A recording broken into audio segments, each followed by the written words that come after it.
I just, I mean, from growing up with him and then, playing in the band with him for a bunch of years, I just always admired the way he composed because he knew his music, he knew his theory, he knew a lot about music. And actually, I wanted to learn how to play guitar back in 1990, 91 and bass because of him. And I, would futz with it and always fool around.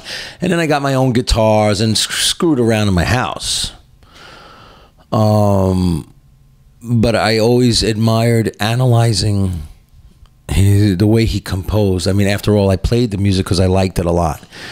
And I like that style. I'm from the same kind of background where I like the combination of the psychedelic and the Black Sabbath and the Beatles and the Led Zeppelin. Like, I like that combination of stuff. I like going into like a 60s feel. I like going into an industrial feel. I'm pretty much on the same, kind of same thing, So if I was to give anyone credit for inspiring me to really, bust my ass on writing a song and trying to make it interesting or doing something different or different timing signatures, it's because I would sit and watch him and dissect the song and see what was going on and what he was doing and why did he do it, So I would give him. And then, of course, like, a lot of influences, like, musical influences, like Hendrix and Sabbath and John Lennon, Led Zeppelin, and then Nine Inch Nails, Soundgarden, believe it or not, bands like that. But he was a big impact on me because I was around him physically, and I idolized him. Like, not idolized him, but when I was a kid, he was older than me. And I was just like, he was like a mentor, a musical mentor, yeah. Right now, I'm just in love with my guitar. I love, I'm not like I'm not a solo guy. I'm not Yngwie Malmsteen, or I'm not looking to do that anyway. The guitar is my melody maker. The guitar is how I figure out where my vocals, my melody, what they're going to do.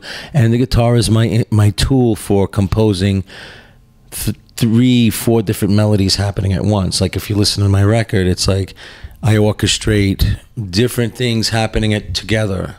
And those are the kind of things I learned from Peter. And right now, and I love my guitar tone and my guitar rig at home. I have an orange stack. I like the retro distortion that's dirty. I'm not looking to be processed sounding or sound very new age or new metal, shall we say. I'm not going to say I don't love the drums. I could get on a drum set and kick ass, but I played drums for 30 years and I felt like, okay, I'm getting older. I need to try something else in my life and challenge myself. I'm not going to just, drums is a continuing education, of course, but I was like, I need to change it up. And I also, as everyone probably knows, like, Life of Agony doesn't tour. We don't do anything. We're inactive. So I'm sitting at home. I'm like, I got to write a record.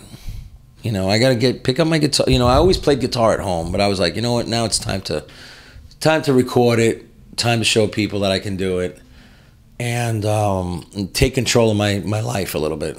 Like, I figured I didn't want to fade away. I figured if I was going to go away, I'd go away with my own record one last time if it didn't work out, and that's that. So, but I love the guitar, but I love playing bass. That's cool too. I like playing, I'm just, even if I find a piano, I start, I just love instruments. I like just hearing melody and just fooling around. It's like, it's cool. And I think it's important to be open-minded, Matt Brown, who's my partner and my co-producer and engineer and guitarist also, works for Lou Reed. Matt Brown he is the monitor engineer for Lou Reed live on his tours. He just did a tour with Lou Reed. And Ulrich Krieger is a musician in Lou Reed's band. So when we were doing the recording, he was like, you know what would be cool? Maybe we could have like something different, something that nobody would expect. You know, he goes, I know the saxophone player, you know, from, maybe we can ask him. Yeah, it's Ulrich Krieger from Lou Reed. I was like, whoa. I was like, if he does something cool, awesome. I mean, it was just a total different way of thinking, especially because if you got like a, I don't know, like a metal, heavy metal fan listening to the record, all of a sudden they're going to hear that. They're going to be like, whoa, but it's cool. Wow, it's different. It's a little bit, it's gutsy. Got balls, you know. A lot of bands would be afraid to do something like that, to bring an instrument that's totally different from the genre. And so he contacted Ulrich Krieger. He sent the music to Ulrich Krieger's studio because he was in California, and Ulrich recorded on that side of the country like 3 different versions, sent it back to us, and then we analyzed it and picked the one out of the 3 that we liked the best, and we left it in there. And I think it's really freaking cool.